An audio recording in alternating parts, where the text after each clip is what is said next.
qué grande es el cine, la 2, Televisión Española. Vamos a ver una película extraordinaria, Deseos Humanos, dirigida por Fritz Lang. El propio Fritz Lang decía que el título era una redundancia, que otros deseos hay que no sean humanos, decía, con gran inteligencia el director nacido en Viena y del que hemos visto algunas películas aquí y que hoy día, pues sin ningún género de dudas, es uno de los más brillantes maestros que nos ha dejado el siglo XX. Como saben ustedes, hace unas semanas en el Festival de Berlín se dio una retrospectiva de toda la obra, o de gran parte, porque es muy difícil abarcar el cine de Fritz Lang, en su época alemana, en su época americana y otra vez en su época alemana. He tenido la posibilidad de ver en restaurado el Metrópolis, que realmente, y si nos olvidamos del final con el Capital y los obreros dándose la mano ante la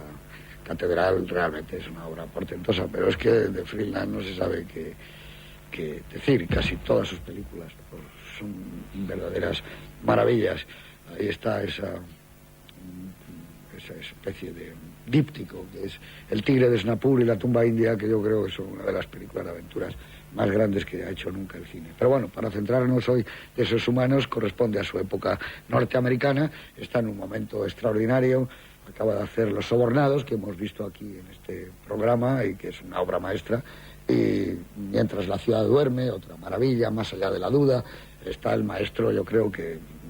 a pleno rendimiento. Deseos Humanos está basado en la obra de Zola, como ustedes saben, una adaptación muy americana. El personaje aquí es un tipo que viene de la guerra de Corea, que quiere buscar una chica, pescar, descansar y sentirse feliz al bordo de una locomotora. Esto ya saben ustedes que se hizo antes una película de Jean Renoir, pero ya hablará Miguel Rubio de ello. Una película maravillosa como todas las de Renoir, de una gran sensualidad, pero que tiene muy poco que ver con la adaptación naturalmente que hacen en Estados Unidos. El personaje que en Francia haría Jean Gabin no tiene nada que ver con este otro personaje, que a mí me parece que por otro lado es maravillosa, y aquí además está Gloria Graham y Broderick Crawford, y sobre todo es una película que tiene mucho que ver con Class by Night, la mujer que busca el hombre grande, el hombre honesto, el hombre honrado, pero una mujer que se mueve mal entre un mundo de hombres porque quizá las reglas impuestas por los hombres no son ni mucho menos las más adecuadas. La película tiene un arranque deslumbrante, también en aquella película lo tenía, era un documental sobre la pesca enlatada, y aquí hay un arranque sobre el mundo del tren que es realmente prodigioso, un tren a toda velocidad, lanzado, penetrando por montañas, atravesando puentes, pasando paso a niveles, llegando a estaciones. Bueno, es algo realmente maravilloso. Pero para hablarnos de esta película, que yo creo que está entre las grandes, ya digo que casi todas son grandes, de Fritz Lang, está mi amigo Antonio Jiménez Rico. Muy buenas noches, Antonio. Hola, buenas noches. Hemos compartido algunas otras películas de Fritz Lang, y a mí me gustaría que hablaras un poco de, por supuesto, de esta película, pero ¿dónde nace esa intensidad tan portentosa que tiene Fritz Lang, ¿no? Esa puesta en escena tan sólida, tan perfecta? Yo es que creo que una de las cosas maravillosas de Fritz Lang, aparte de sus estructuras narrativas, que son absolutamente secas, austeras, precisas, y su puesta en escena también muy geométrica, está que es que a él lo que más le interesa realmente son los personajes, la historia, y todo lo demás lo considera retórica y superfluo. Lo desnuda todo y se queda realmente en el cogollo de la historia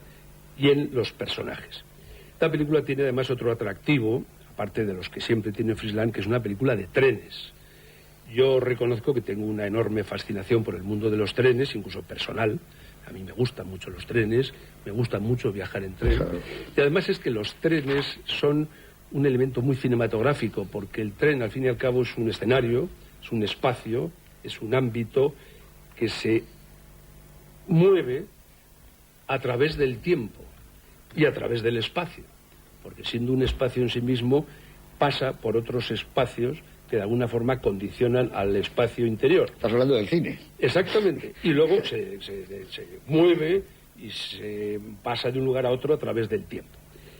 Es curioso porque ese arranque de la película que tú has citado, que es esa especie de vía de tren por donde va el tren a toda velocidad hasta que llega inexorablemente a su destino,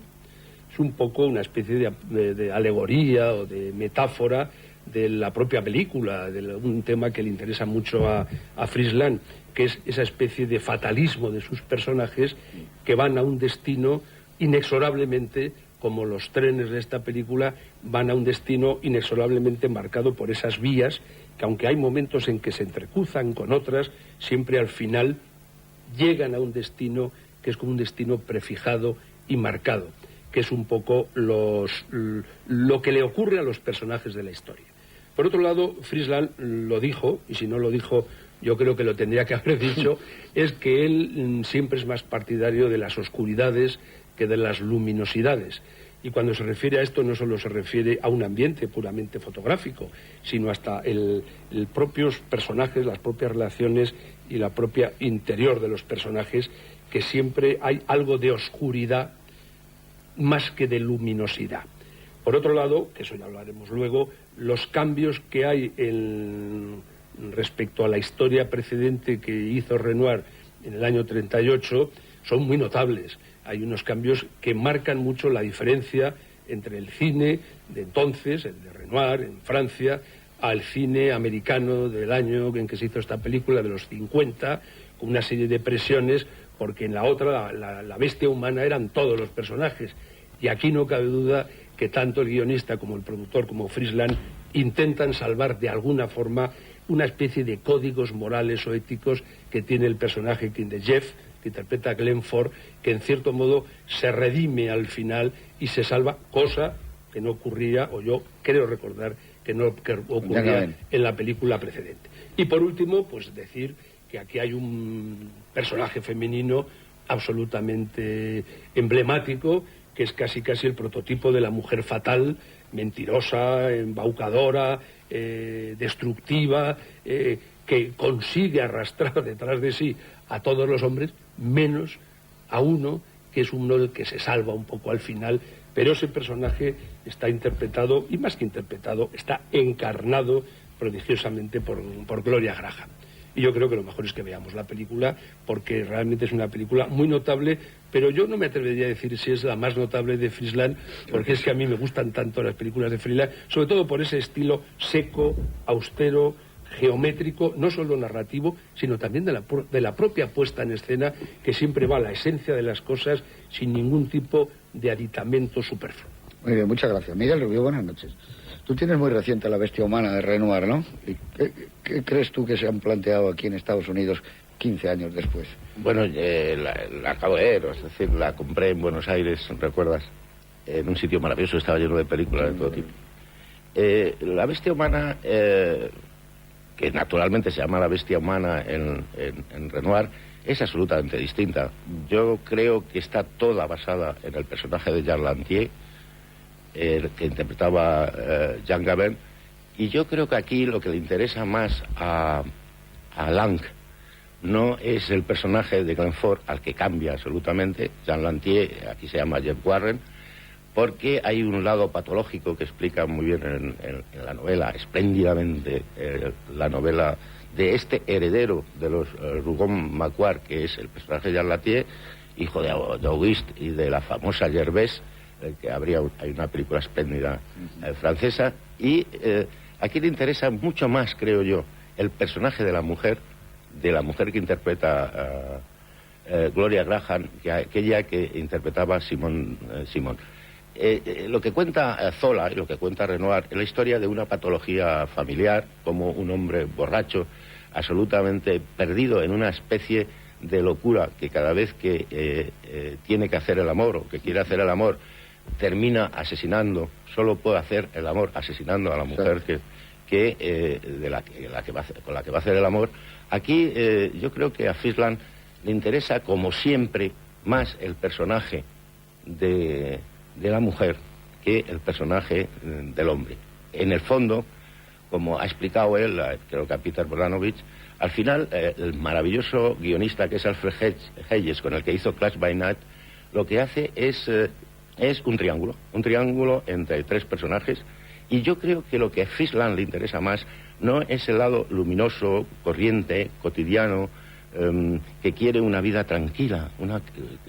cómoda y tranquila, lo dice